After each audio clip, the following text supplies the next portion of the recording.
المتقين ولا عدوان إلا على الظالمين، وأشهد أن لا إله إلا الله وحده لا شريك له، وأشهد أن محمدا عبده ورسوله سيد ولد آدم أجمعين، صلى الله عليه وعلى آله وصحبه الطاهرين وسلم تسليما كثيرا. أما بعد، فقبل استعراض النصوص والتعليق عليها بما يفتح الله به علينا من استنباط لفقهها، أرى أن نقدم مقدمتين. المقدمة الأولى في مطابقة هذه الترجمة لكتاب التوحيد.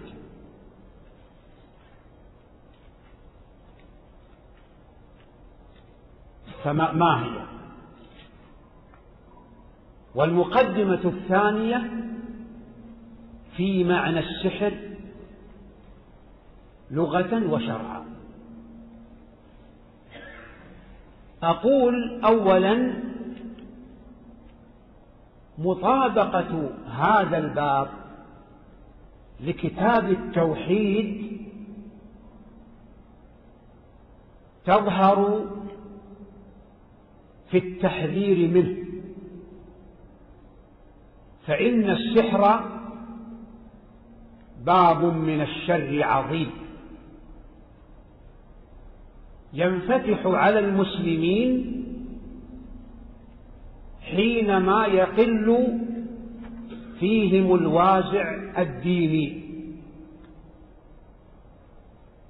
وتضعف عقيدتهم،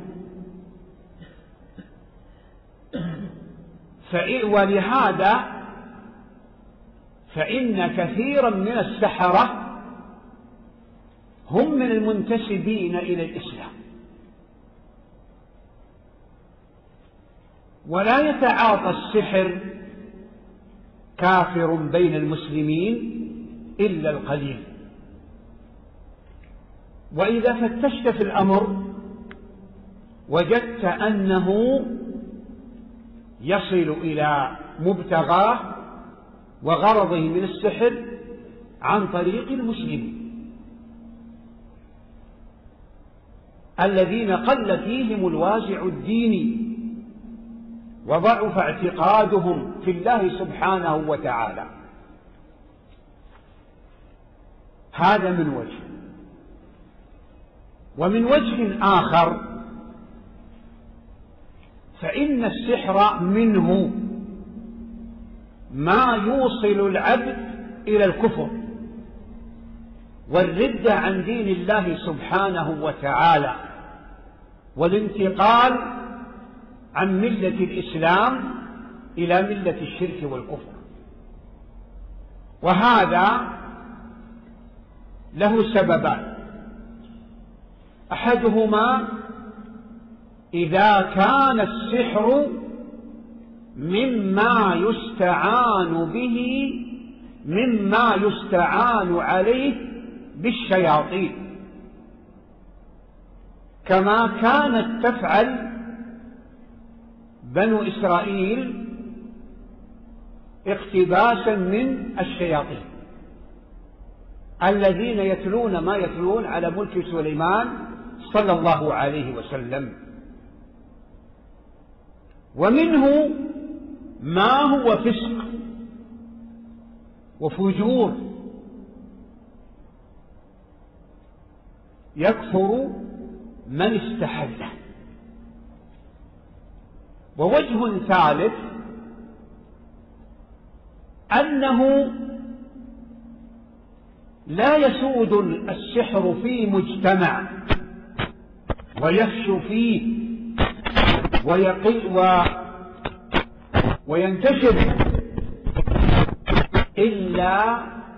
وينتشر فيه السحرة إلا وفسدت أحوالهم من جميع النواحي، لأن الساحر لا يتورع عن أكل المال بالباطل وعن هتك الأعراض، بل سبيله أن يعثو في الأرض الفساد بجميع أنواعه وأشكاله. فهو إذن خطر على التدين، وخطر على العقول، وخطر على الأنفس، وخطر على الأعراض والأموال. فجميع الكليات الخمس أو الضرورات الخمس السحر يعمل على الإفساد فيها. فلا غرابة إذن أن يعقد الإمام الشيخ محمد ابن عبد الوهاب رحمه الله ترجمة خاصة في هذا الباب تحذيرا للمسلمين من خطره عليهم في دينهم ودنياهم. والإسلام الحق جاء بإصلاح الأحوال في الأديان والأبدان.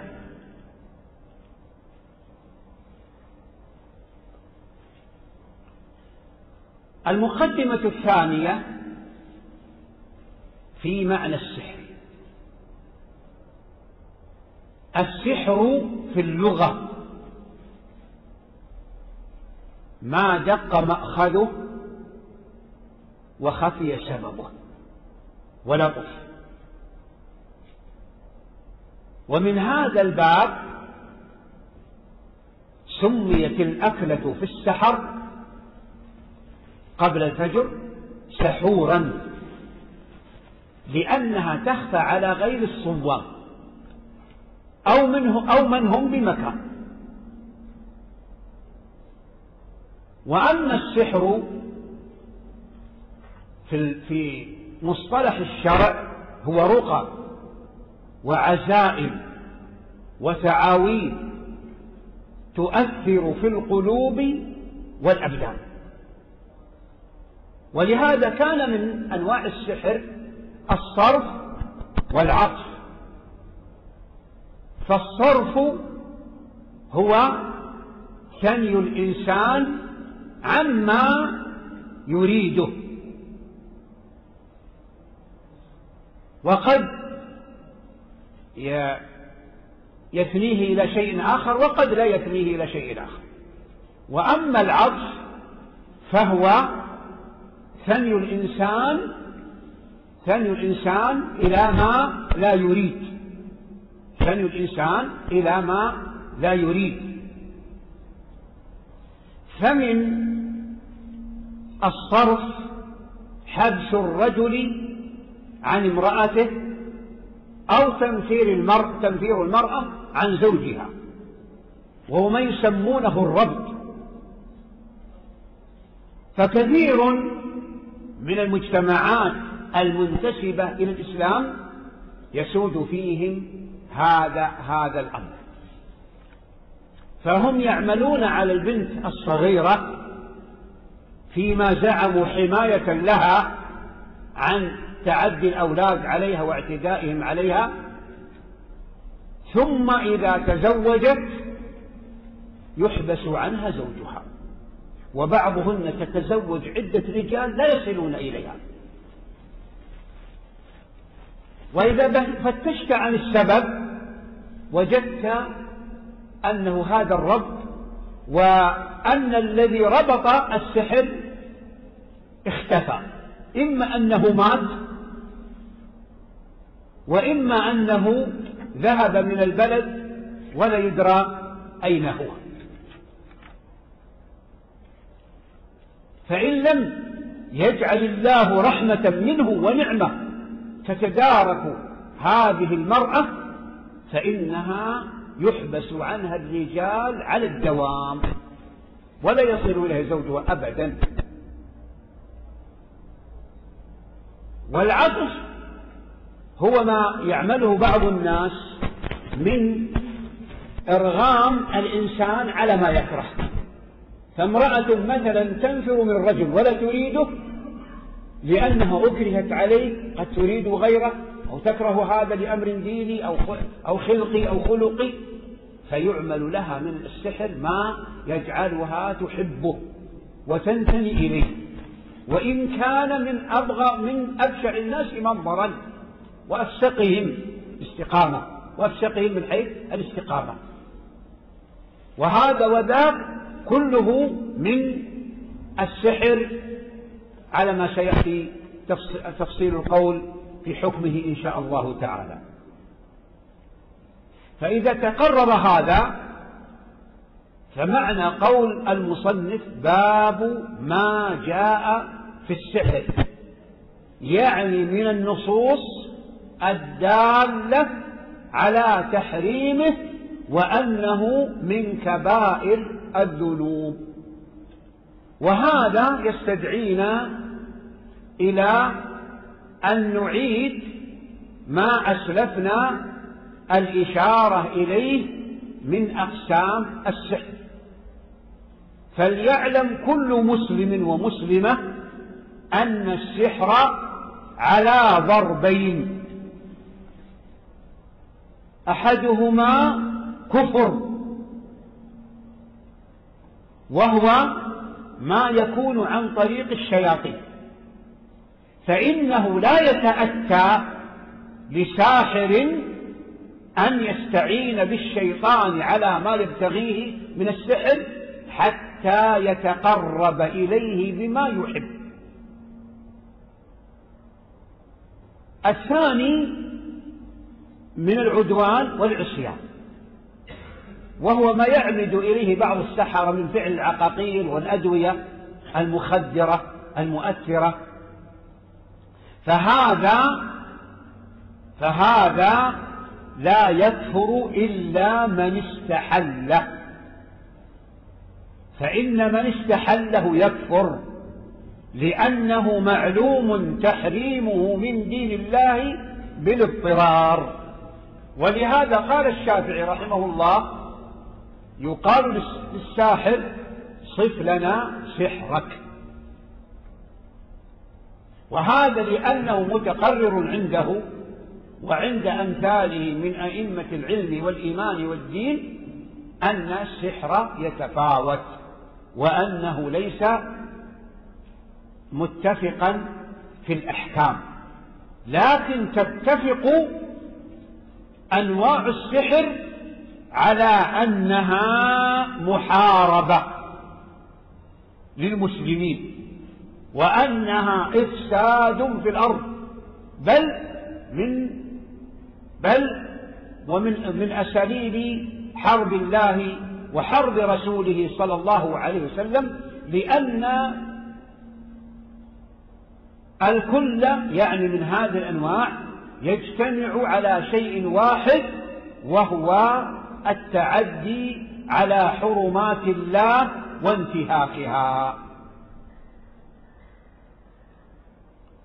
وسيأتي في آخر هذا الباب تعريج على هذه المسألة إن شاء الله تعالى، أعني أن السحر إفساد في الأرض.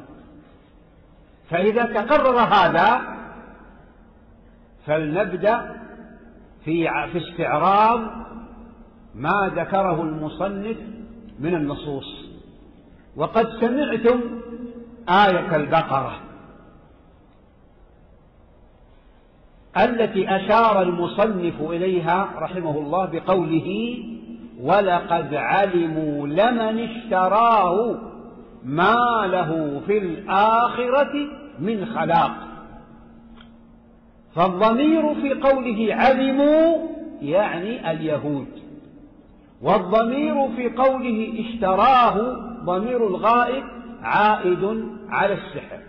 والمعنى علمت اليهود بما هو متقرر في كتابهم من الحق الذي طمسوا معالمه وجعلوا مكانه باطلا، أن من اختار السحر سلاحا له يفسد به على عباد الله ليس له في الآخرة من حظ ولا نصيب.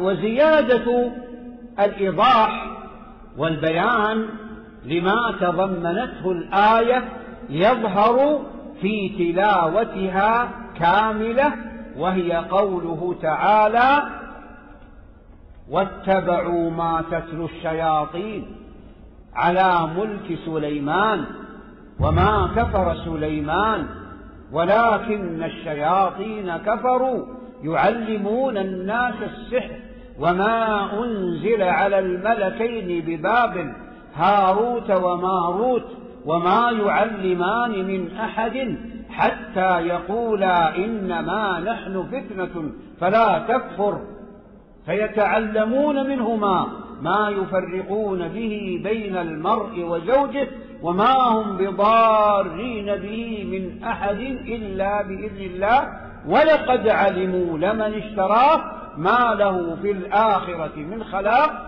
ولبئس ما شروا به أنفسهم لو كانوا يعلمون. فقد تضمنت هذه الآية الكريمة من الفقه ما يأتي. أولا، من فضائح اليهود أنهم اتبعوا في أذية عباد الله، ومنهم الأنبياء والصالحون من عباد الله من أتباع النبيين والمرسلين عليهم الصلاة والسلام، ما تتلوه الشياطين، يعني تقرأ على ملك سليمان. فإذا أساتذة اليهود ومن سلك سبيلهم في السحر هم الشياطين، والشياطين جمع شيطان، وهو كل عات متمرد من الجن. وكذلك الإنسي المتمرد العاتي الذي ألف عداوة المؤمنين وأذيتهم بغير ما اكتسبوا هو من شياطين الإنس. ثانيا، براءة سليمان صلى الله عليه وسلم مما تصنعه الشياطين من تلاوة هذا الباب على ملكه، وأن العاقبة الوخيمة عادت على الشياطين أنفسهم. وهذه سنة الله سبحانه وتعالى، فإنه يعصم أنبياءه ورسله مما تكيده لهم الشياطين وتنصبه لهم من سبل الأذى والحرب والعداوة. وهذا والله أعلم حتى تبقى الرسالات مصونة محفوظة لمن شاء الله أن يهتدي بها من عباده. ثالثا، بيان أن للسحر حقيقة تؤثر في القلوب والأبدان بإذن الله الكوني القدري لا الشرعي. وهذا يفيده قوله تعالى: فيتعلمون منهما ما يفرقون به بين المرء وزوجه وما هم بضارين به من أحد إلا بإذن الله. فإذا السحر في الشرع لم يأذن به الله، لأن الله لا يأمر بالفحشاء والمنكر.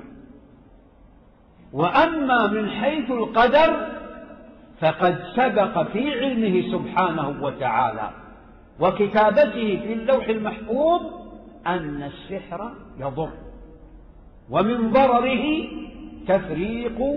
التفريق بين المرء وزوجه. وقد سحر رسول الله صلى الله عليه وسلم من قبل لبيد ابن الأعصم اليهودي وأخواته عليهم لعائن الله المتتابعة. ومضى صلى الله عليه وسلم على ذلك 6 أشهر كما جاء في بعض الأخبار، يخيل إليه أنه يفعل الشيء ولم يفعل، يعني من أعمال البشر. أما الوحي فبقي معصوما مصونا حتى هيأ الله سبحانه وتعالى لرسوله صلى الله عليه وسلم سبب إخراجه، وأنه جاءه ملكان جبريل وآخر، فقعد أحدهما عند رأسه والآخر عند رجليه، فقال أحدهما للآخر: ما بالرجل؟ قال: مطبوب، يعني مسحور. قال: ومن طبه؟ قال: لبيد الأعصم في مشط ومشاطة في بئر كذا. فعمد النبي صلى الله عليه وسلم أو انتدب أحد إلى إخراجه. وقد عرف أن أناسا سحروا وهم على صلاح وتقوى، فساق الله إليهم رؤيا عرفوا بها مكان السحر فأخرجوه بإذن الله.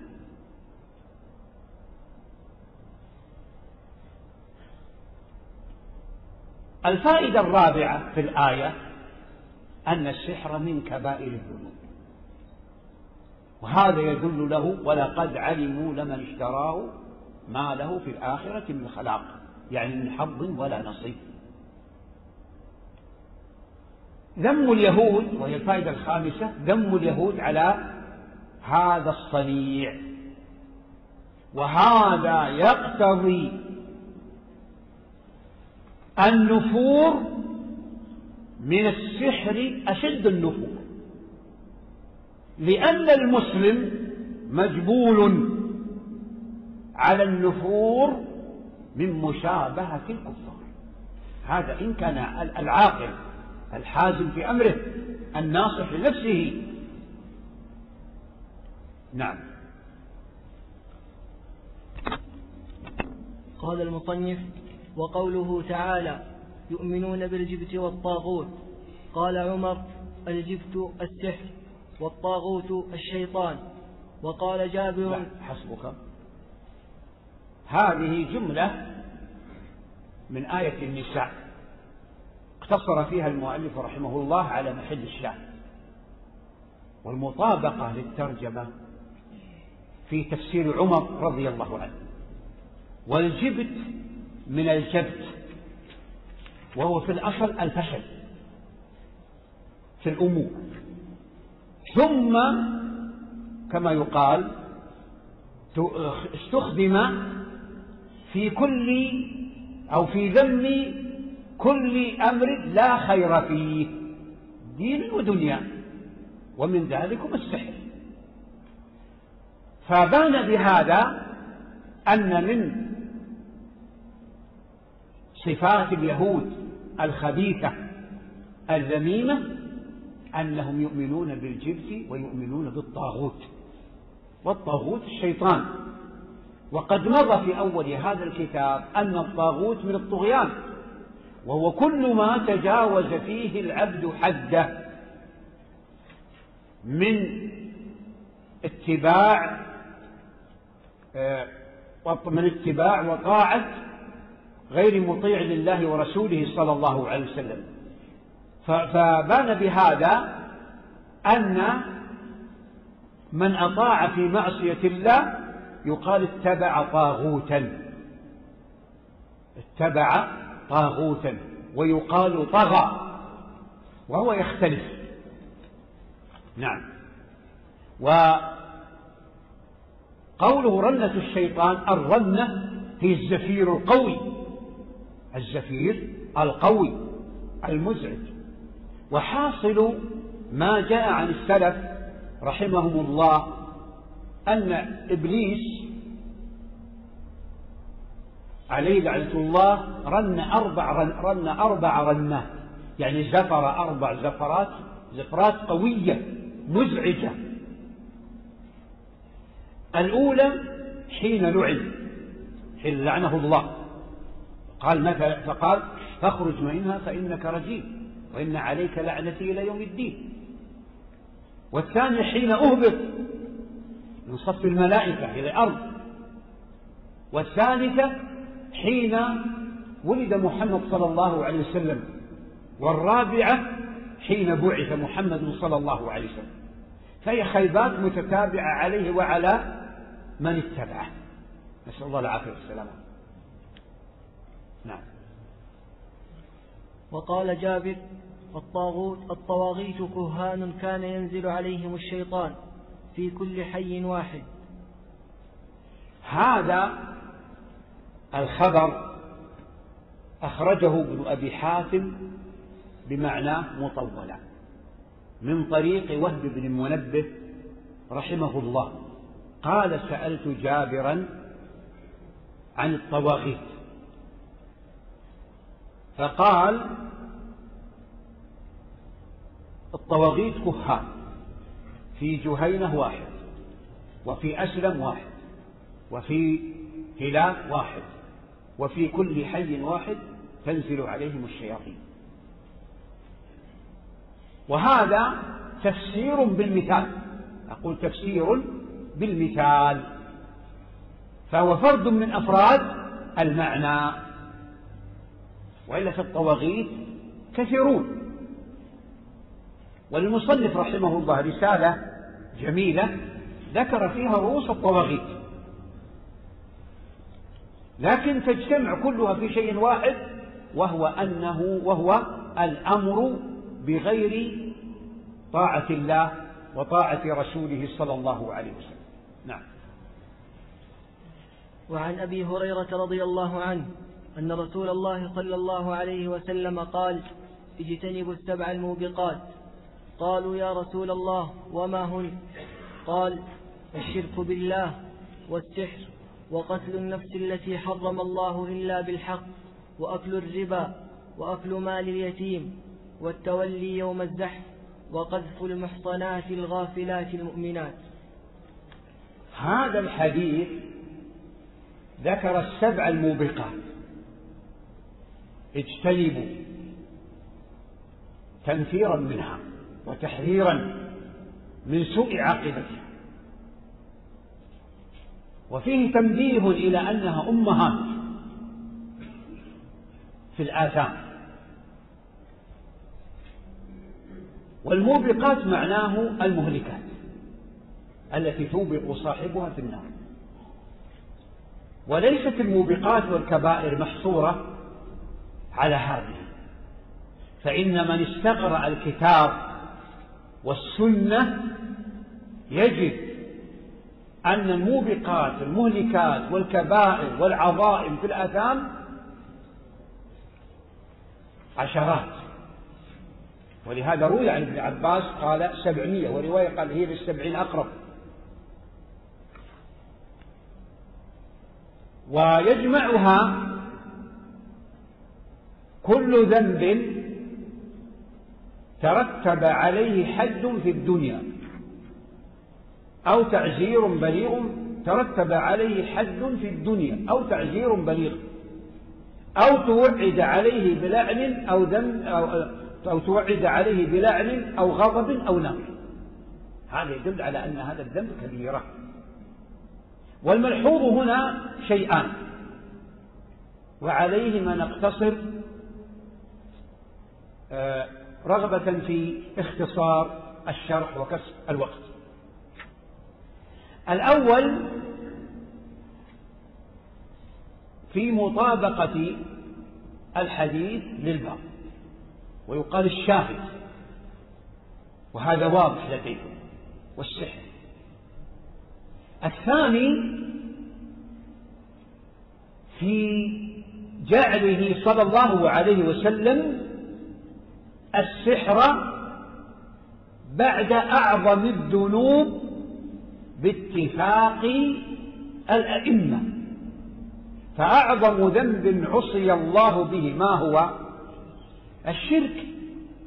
فبدأ صلى الله عليه وسلم بالشرك وثنى بالسحر. قال أهل العلم: وهذا تنبيه إلى أنه لا يتأتى سحر إلا بشرك، والظاهر أنهم يريدون في الغالب. نعم. وعن جندب مرفوعا: حد الساحر ضربة بالسيف. رواه الترمذي وقال الصحيح أنه موقوف. جندب، نعم، جندب هذا قيل هو جندب الخيل، وقيل هو جندب ابن عبد الله البجلي، وسواء كان هذا أو ذاك فلا يضر، لأن كلا الرجلين صحابي، وجهالة الصحابي لا تضر، لأن مجهول الصحابة كما يقولون هو معلوم، ولهذا لا يفتش عن من ثبت أنه صحابي. فإذا قال التابعي الثقة: حدثني من صحب رسول الله صلى الله عليه وسلم، أو قال: حدثني رجل صحب رسول الله صلى الله عليه وسلم، أو قال: سمعت عن من صحب رسول الله صلى الله عليه وسلم، فإنه لا يفتش في هذا المبهم، وإنما يفتش في من دونهم من الرواة. وهذا الخبر الترمذي قال: الصحيح وقفه، الصحيح وقفه، وإن كان موقوفا، يعني هو موقوف على جندب، فلا يضره ذلك لما سيأتي من الأدلة المتضمنة تأكيد هذا الخبر. نعم.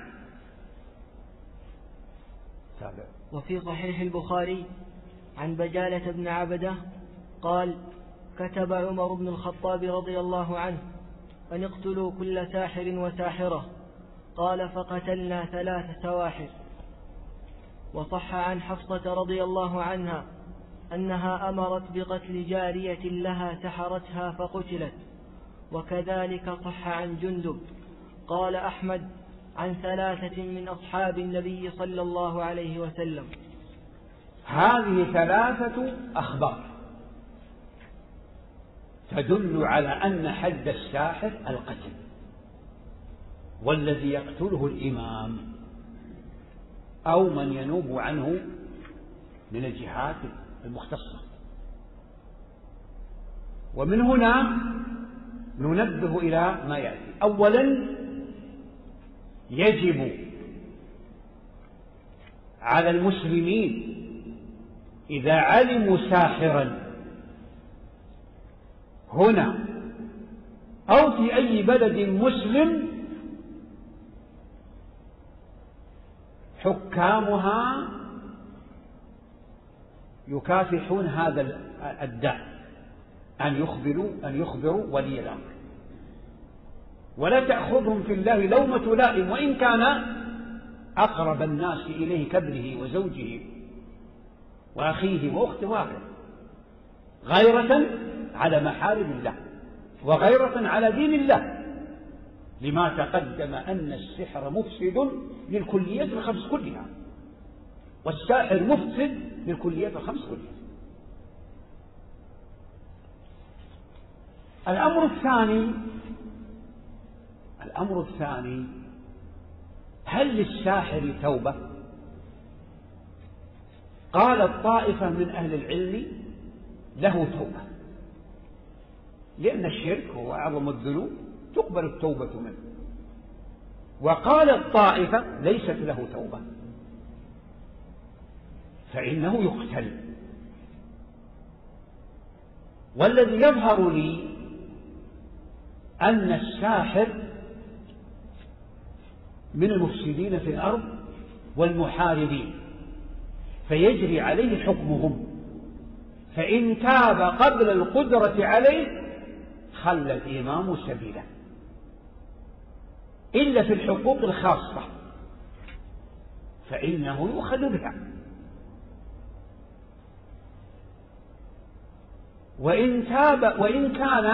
وإن كانت توبته بعد القدرة عليه فإن الإمام ينفذ فيه حكم الله، ولا يقطع شر الساحر إلا القتل، لا يقطع دابره إلا القتل. لكن لو أراد أن يتخير بين الأمور الأربعة وهي القتل أو الصلب أو قطع اليد والرجل من خلاف أو النفي من الأرض له ذلك. ونحن نعلم الآن أن النفي لا يجدي شيئا، ولهذا يحسن قول أبي حنيفة رحمه الله إن نفيه نفي المفسد يعني حبسه. فالآن المجرم لو نفي إلى أي بقعة من أرض الله خطر يعني شره لا ينتهي أبدا. يعني كان في قديم الزمن من نفي مثلا إلى قطر من أقطار المسلمين كل المسلمين في القطر يحذرونه كما يحذر الأجر، يحذرونه وينفرون منه ويطردونه من مجالسهم. أما الآن وقد وقل الوازع الديني وأصبح العالم كأنه مدينة واحدة، الحبس هو الأوفق لمن أراد الإمام أن ينفيه. نعم. قال المصنف رحمه الله. ومن هنا إن شاء الله قد وفينا بما وعدنا به من التعريج على مسألة يعني أن الساحر إفساد في الأرض، مفسد في الأرض، والسحر إفساد. نعم. قال المصنف رحمه الله تعالى: باب بيان شيء من أنواع السحر. قال أحمد: حدثنا محمد بن جعفر حدثنا عوف عن حيان بن العلاء حدثنا قطن بن قبيصة عن أبيه أنه سمع النبي صلى الله عليه وسلم قال: إن العيافة والطرق والطيرة من الجبت. قال عوف: العيافة زجر الطير، والطرق الخط يخط بالأرض، والجبت قال الحسن رنة الشيطان، إسناده جيد. ولأبي داود والنسائي وابن حبان في صحيحه المسند منه. هذا الخبر واضح كما فسره عوف رحمه الله، وسيأتي في أبواب متفرقة إن شاء الله تعالى. يأتي العيافة في باب الطيرة، والخط في باب ما جاء في الكهان ونحوه. هناك استوفى الكلام إن شاء الله تعالى. نعم. بعده قال: وعن ابن عباس رضي الله عنهما قال: قال رسول الله صلى الله عليه وسلم: من اقتبس شعبة من النجوم فقد اقتبس شعبة من السحر، زاد ما زاد. رواه أبو داود وإسناده صحيح. الشعبة الطائفة من الشيء هو القطعة منه، والحديث نص في التنفير من تعلم النجوم، والمقصود المحرم من هذا العلم كما سيأتي في باب التنجيم. وقوله زاد ما زاد يعني أنه كلما استزاد تعلم شعبة أو طائفة من النجوم يزيد في باب السحر. نعم. قال وللنسائي من حديث أبي هريرة رضي الله عنه: من عقد عقدة ثم نفث فيها فقد سحر، ومن سحر فقد أشرك، ومن تعلق شيئا وكل إليه. هذا الحديث فيه جملتان. الجملة الأولى في النفث في العقد، كيف يكون سحرا وكيف يكون شركا. وإيضاح ذلك أن الساحر الذي يستعين بالشياطين إذا عاد إنسانا فإنه يعقد عقدا معلومة عندهم، ومن أساليبهم وطرق في ذلك يعقد عقدا في خيط، وعد العقد معلومة عندهم، والخيط يقولون بطول من يعاديه، بطول المسحور، بطول المسحور، ثم ينفث فيها وهو نفخ ممزوج بريق. فإذا امتزجت هذه النفخة مع الريق في العقدة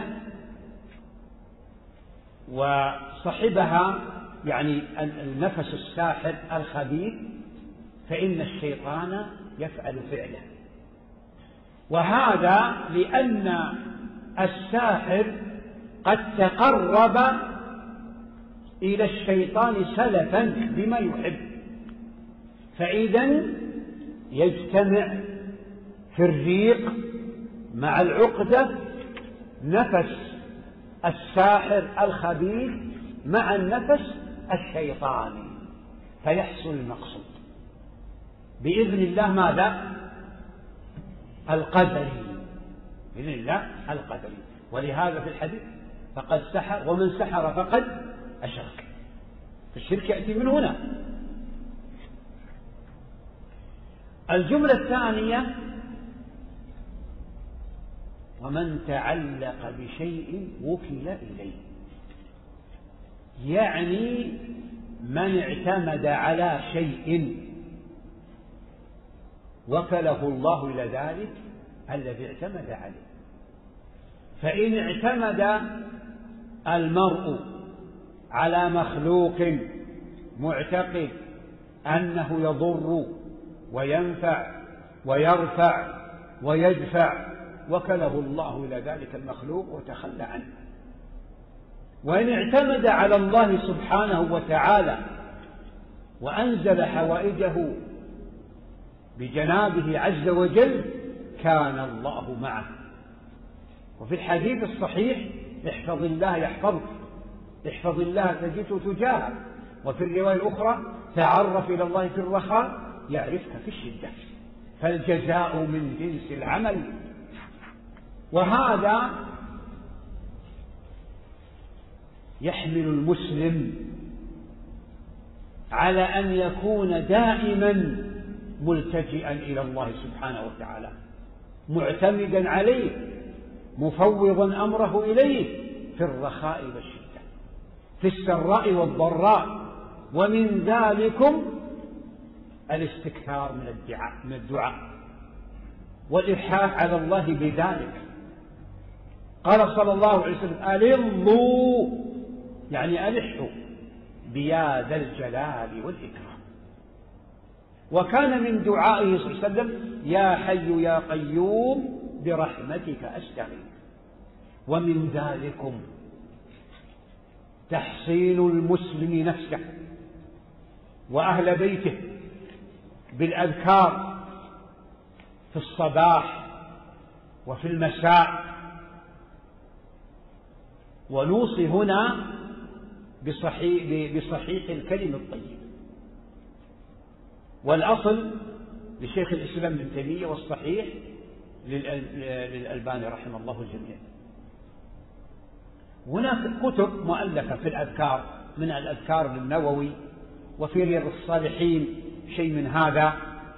فالمقصود أنه ينبغي للمسلم ألا ينفك لسانه وقلبه عن ذكر الله، فإن في ذلكم الحصن الحصين من السحر وغيره. ومن طرق الوقاية الشرعية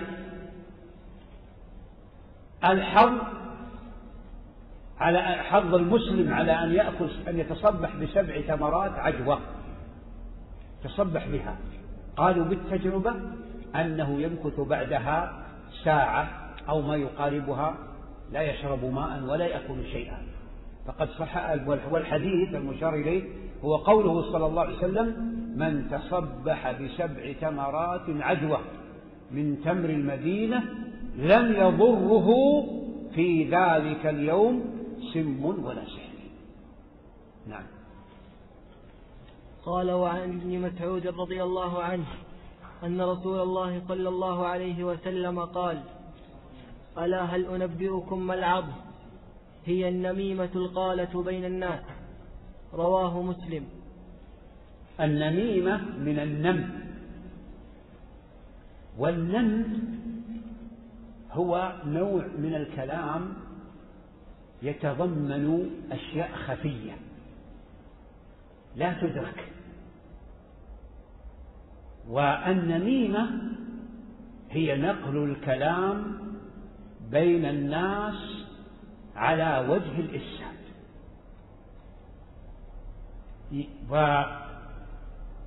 ويدخل هذا النمام بين أشخاص فينقل من هذا إلى هذا ثم يعود إلى الأول فينقل بأسلوب ماكر فيه دهاء وخبث لا يتفطن له كل منهما، لا يتفطن له أحد. وها هنا سؤال: ما علاقة هذه الخصلة أو هذا الحديث بالترجمة؟ قال أهل العلم إن النمام يفسد على الناس ما لا يفسده الساحر في سنة. ونحن نقول: كيف ذلك؟ لأنه يبهر العقول ويدهشها ويستولي عليها حتى تقبل كلامه وتأخذه مأخذ الجد ولم تتفطن إلى مكره ودهائه. فكم من محبة تحولت بغضاء، وكم من صداقة تحولت عداوة، وكم من صلة حلت محلها القطيعة، وكم من اجتماع وائتلاف واتفاق حل محله الفرقة والاختلاف، حتى بين الأقارب، بين الزوجين، بين الولد ووالده، بين الأخ وأخيه، بين القريب وقريبه، كله بفعل النمامين. ولهذا جاء في بعض الأخبار أنها الحالقة. قال صلى الله عليه وسلم: لا أقول تحلق الشعر ولكن تحلق الدين. فالنمام مفسد، والنميمة من الكبائر. قال صلى الله عليه وسلم: لا يدخل الجنة قتال، يعني النمام، وغير ذلك من الأحاديث. وهي كذلك من موجبات عذاب القبر، كما في حديث ابن عباس أن رسول الله صلى الله عليه وسلم مر على قبرين فسمع صوت إنسانين يعذبان فقال: إنهما ليعذبان وما يعذبان في كبير، بلى إنه لكبير، أما أحدهما فكان يمشي بين الناس بالنميمة. الحديث. نعم. ولهما عن ابن عمر رضي الله عنهما أن رسول الله صلى الله عليه وسلم قال: إن من البيان لسحرا. البيان هو الإفصاح والإظهار عما في النفس ببلاغة. ومن ضروب البلاغة البيان، علم البيان. والبيان قسمان: قسم محمود مرضي لله سبحانه وتعالى، وهو ما يؤتاه المرء في الكشف عن الحق وحسن إظهاره، والكشف عن الباطل وحسن التنفير منه وتحذير الناس منه. ومن ذلكم دحض شبه أهل الباطل من المبتدعة، من أهل البدعة والزيغ، وتحذير الناس منهم حتى يكونوا على بصيرة من أمرهم.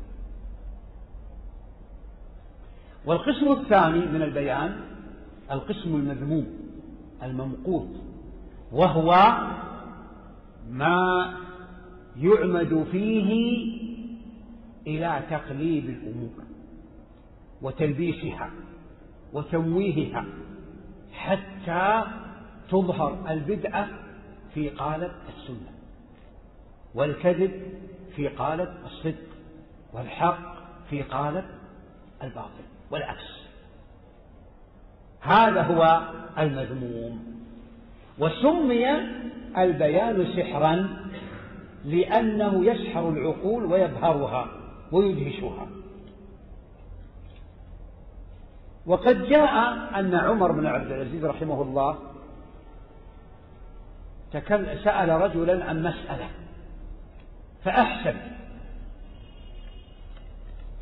فأحسن الحديث فيها، فقال: هذا والله السحر الحلال، هذا والله السحر الحلال. ومن هنا تظهر مطابقة الحديث للترجمة، يعني حينما يعلم المسلم أن البيان على ضربين: محمود ومذموم. فالمذموم محرم. نعم. انتهى الباب. طيب، تفضل عادل اقرأ الأسئلة.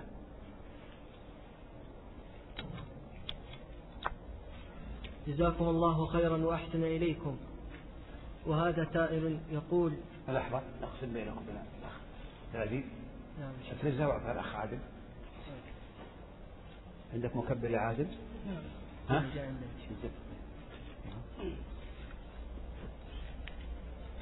وفى الله للجميع القارئ والسامع ما يحبونه في الدنيا والآخرة. بسم الله الرحمن الرحيم.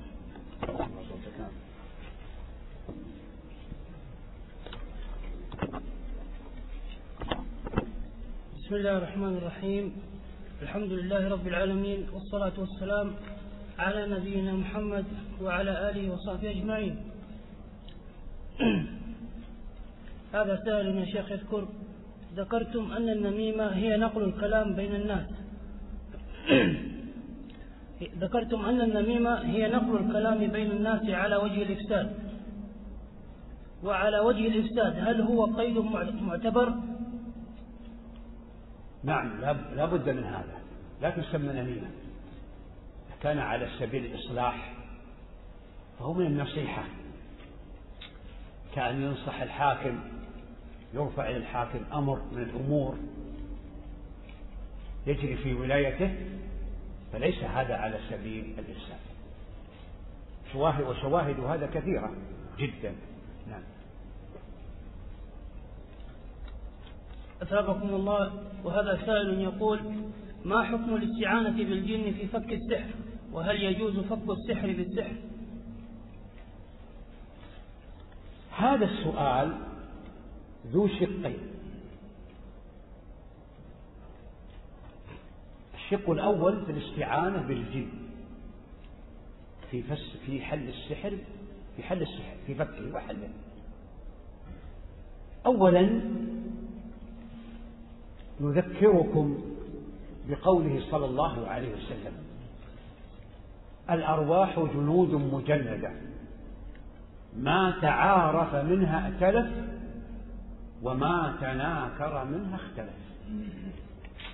والسؤال: هل بيننا وبين الجن تعارف أو تناكر؟ تناكر. لو جلس إلى جانبك رجل عليه هيئة الصالحين والسنة ظاهرة عليه ثم أخبرك أنه جني، فهل تأنس له؟ ما أظنك إلا وتنفر منه نفورا شديدا ولا تجلس إلى جانبه مرة أخرى. وبهذا يعلم أنه يجب الحذر في هذا الباب، فإنه باب خطير جدا. فمن أجازها من أهل العلم اشترط أولا أن يكون المستعين من أهل التوحيد ولن يعرف بفسق، هو من أهل التوحيد والصلاح في الظاهر. وثانيا أن يكون الجن من المسلمين، أن يكون الجن من المسلمين الصالحين. فإذا نظرنا إلى هذين الشرطين وجدنا أن أحدهما عسير المنال جدا. ما يدريني لو جاني جني فقال: يا عبيد أنا أريد أن أعاونك في الرقية، فأخبرك أن هذا به عين وأن هذا به سحر في مكان كذا، وما يدري أنه مسلم، هذا صعب جدا. أما الشق الثاني فهو يتعلق بالنشرة، والنشرة عقد لها المصنف بابا خاصا بها، ويأتي القول فيها مفصلا إن شاء الله تعالى، لكن نعجل للسائل تطيب بخاطره وخاطر من سمع السؤال: لا يحل فك السحر بسحر مثله البتة أبدا. لكن إذا علم الساحر وقدر عليه فإنه يطلب منه فك سحره هو. علمنا أن عمرا من الناس سحر مثلا بكرا وزوجه فاطمة، وقدرنا عليه، علمنا باعتراف منها، المهم أن علمنا تيقدنا وقدرنا. قل: تعال يا عم، سحرت هذا، فك سحرك، أصلح ما أفسد. فهذا من باب إلزام الإنسان بإصلاح ما أفسده. مثل الذي صدمت سيارته جدارا فهدمته، ألا يغرم؟ فمن يقول لا أو يقول نعم؟ إنسان عرفناه صدم جدارا لإنسان آخر فهدمه، ألا يجب عليه إصلاح الجدار؟ لو أن إنسانا كسر آخر بسيارته، صدمه بسيارته وكسر يده أو رجله، ألا يلزم بجبر الكسر ومعالجته؟ لا أظن أحدا يقول لا. أما إطلاق هذا الحكم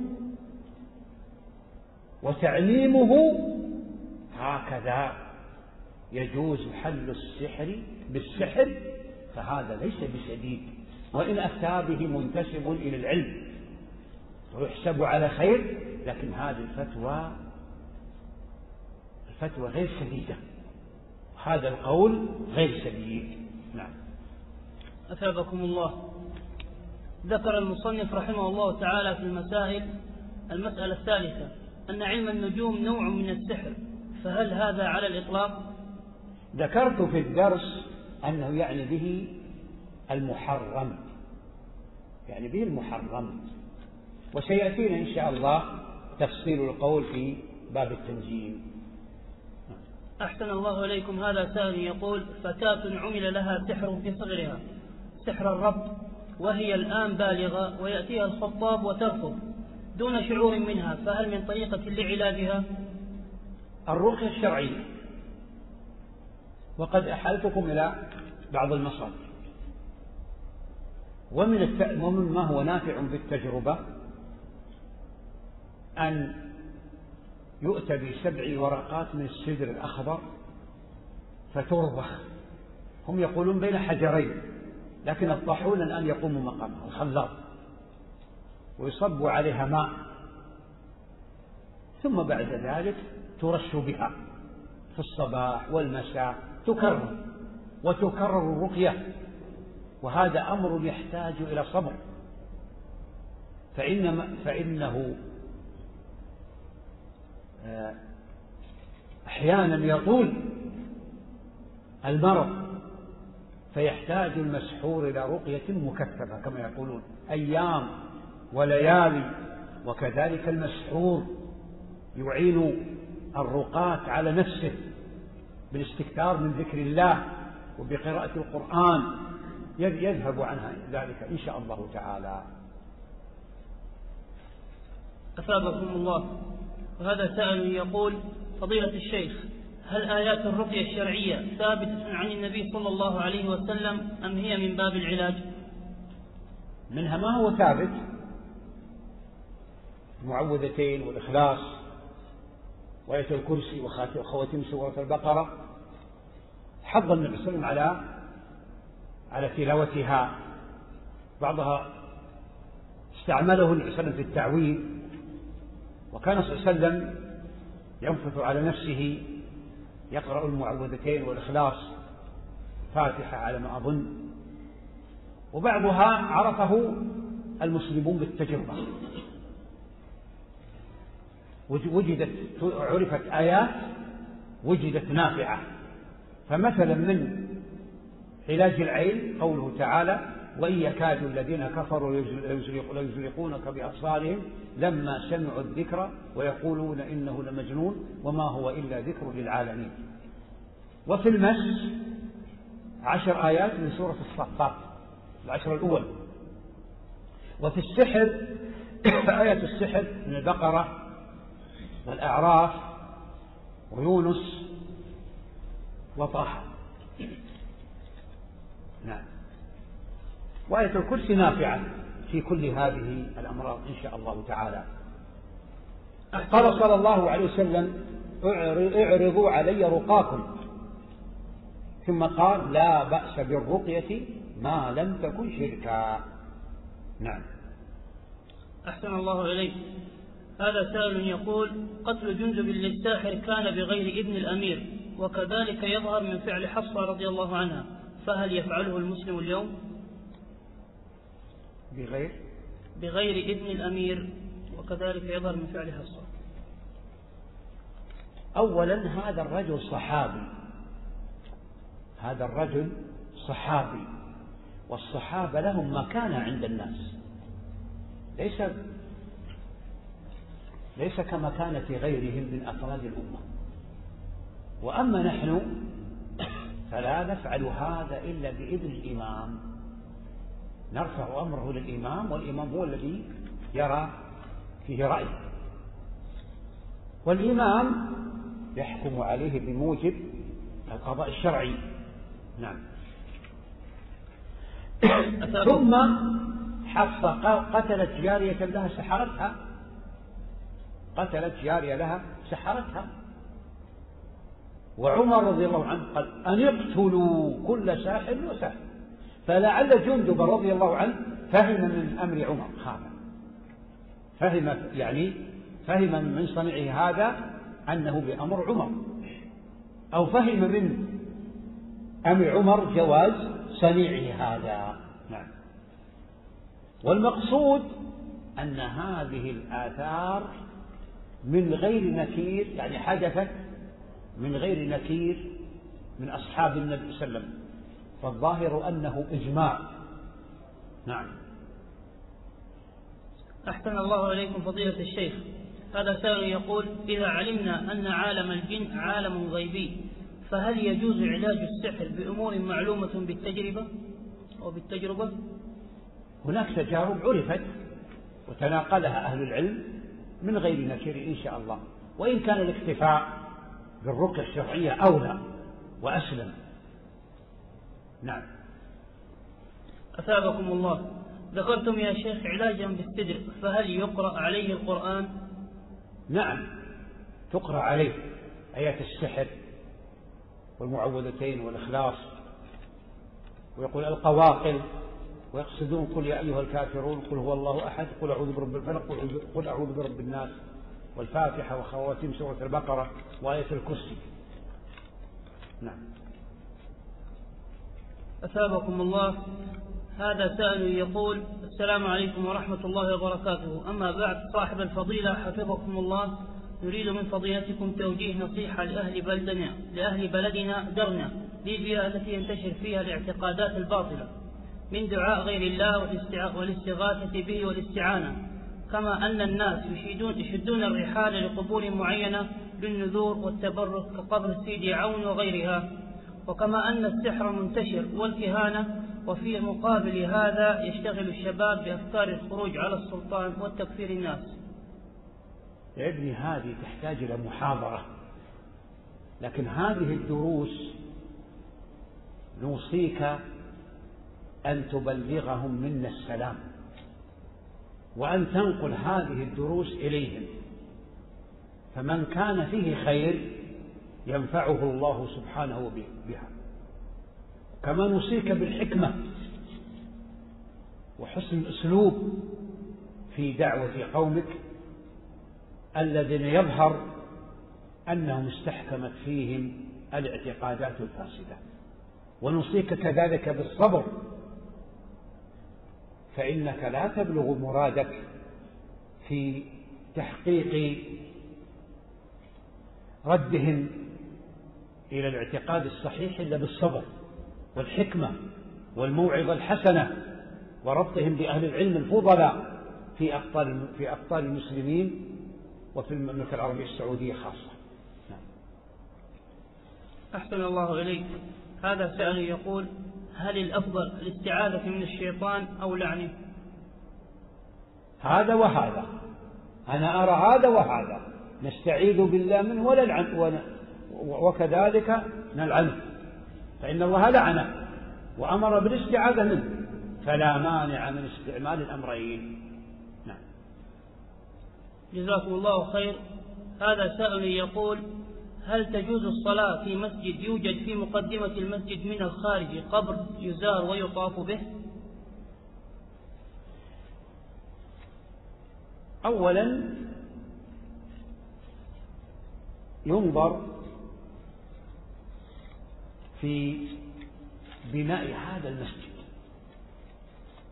هل بني موافقة كما يقول مصادفة، أو بني من أجل القبر؟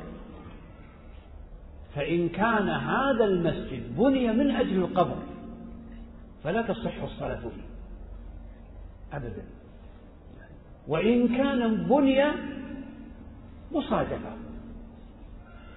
هكذا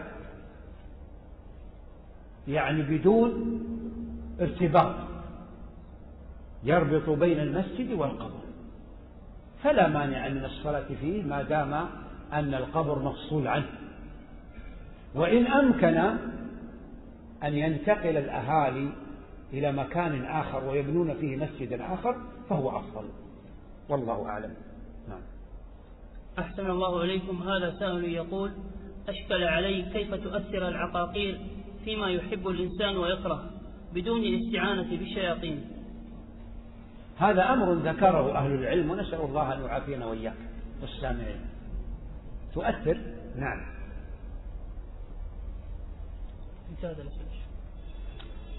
بارك الله فيك. السلام عليكم ورحمة الله وبركاته. جزاكم الله خيرا وأثابكم.